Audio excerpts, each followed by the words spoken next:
Harihi Om Tatsat. Harihi Om Tatsat. Jai Guru, Jai Guru, Jai Guru.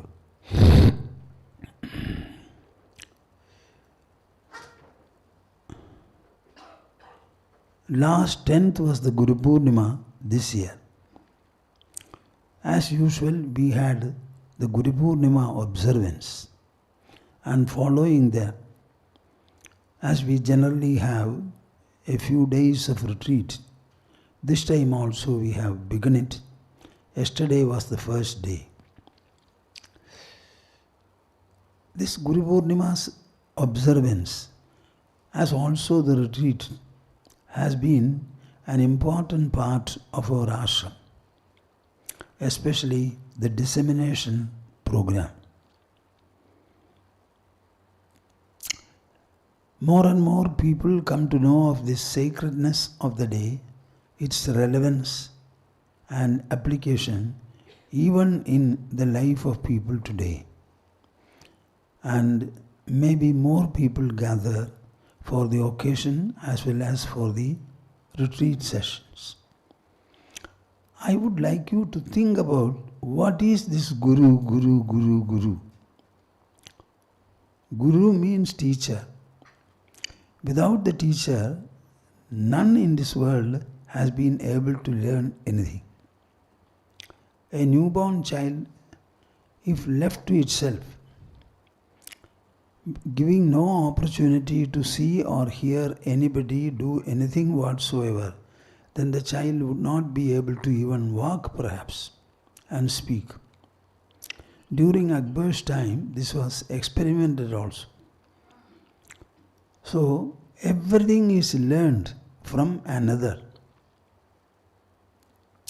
Generally, the learning is by observation. To observe, we have 5 senses.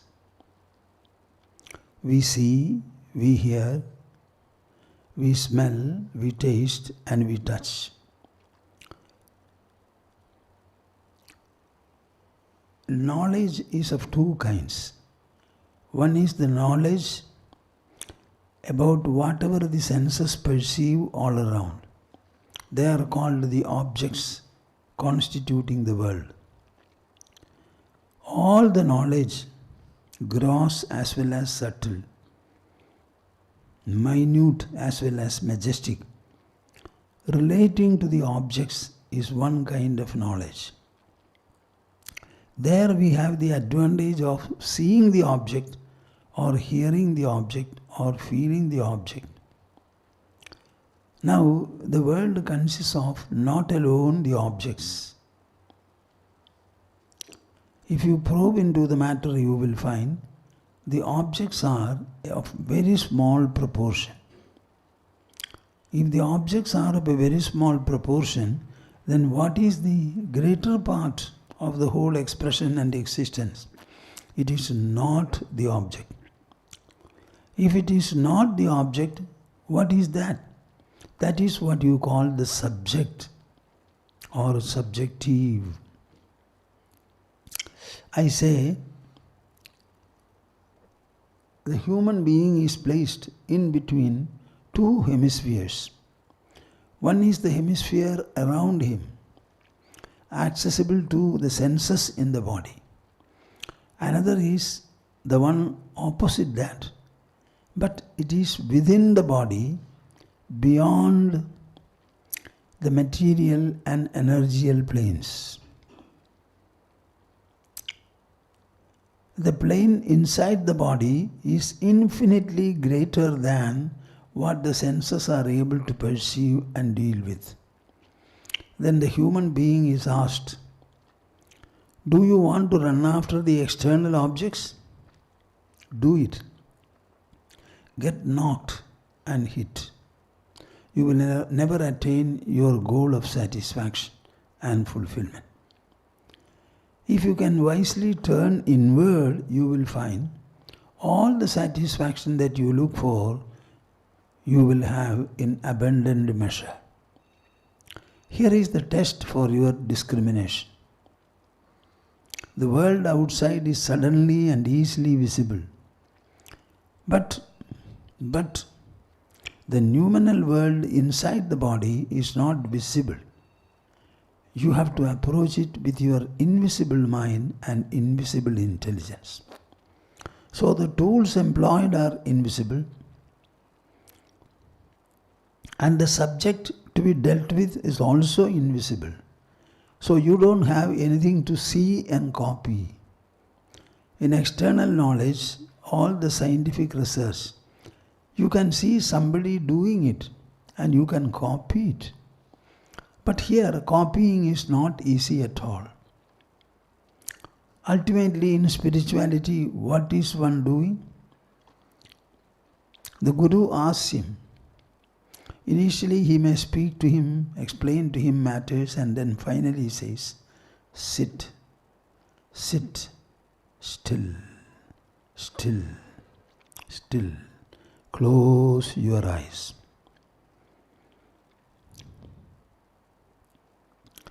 Now your focus should be in the mind with the help of the intelligence. The Guru also does it. But can the disciple see what the Guru does? No. Maximum he can see Guru's body remaining still with eyes closed. That's all. But the actual work is to be done within the body by the mind and intelligence. That is an invisible area. So how will you go about it? This is the trouble and struggle of spirituality. And this is where the Guru becomes supreme, absolutely supreme, indispensable. We have a celebrated proverb which says, Guror anugraha deva puman purnah prajayete. By the blessing of the Guru alone, one becomes purna, full and complete. In the spiritual life, the entire progress depends upon how soon and well the seeker is able to lodge himself at the feet of the Guru. If he is able to do so, then the next step will be to have more and more of an association with the Guru. What is meant by association? Physically, you should be present where he is. You must have free access to him. Whatever he does, whatever he wants, whatever his routines are, other things are, all of them you must have an exposure to. Anytime, your mind and heart should be ready to tell him what is within you without any reservation. We are all born in the family. But all members of the family may not be to our liking and approval. Even people marry in love and fondness. After some time they fall apart. So, you will have a number of problems, maladjustments, difficulties. You may not be able to forbear and assimilate many things. To whom will you say? You will have to relate all your sufferings to the Guru, and he will tell you what is to be done. So hearing him in close quarters, making him respond to your problems and needs, and adhering to what he says, pursuing them with fondness and tenacity, reporting to him whatever you find, seeking further direction, etc., and whenever possible, go and observe him, observe him, observe him. This observance is the key for everything. How the Guru is talking, how the Guru is thinking, how is he reacting. And ultimately you will have to ask him, then he will tell you.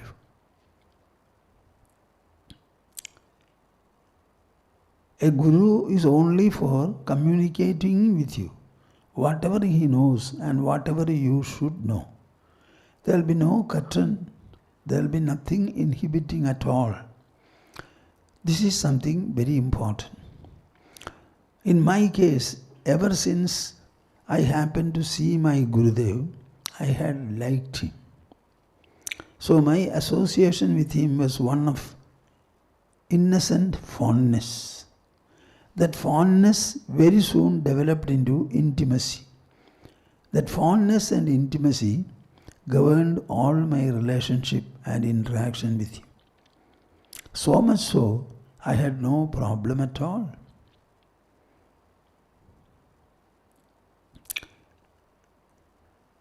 I have completely opened myself to him, told him whatever needs to be said. In the same manner, my Gurudev also has opened his heart and told me whatever is to be said. So that freedom of communication and completeness in the process, unreservedness in the process, the mutuality and confidence that grow between the Guru and Shishya. Once this happens, the transformation in the Shishya becomes very easy and comfortable.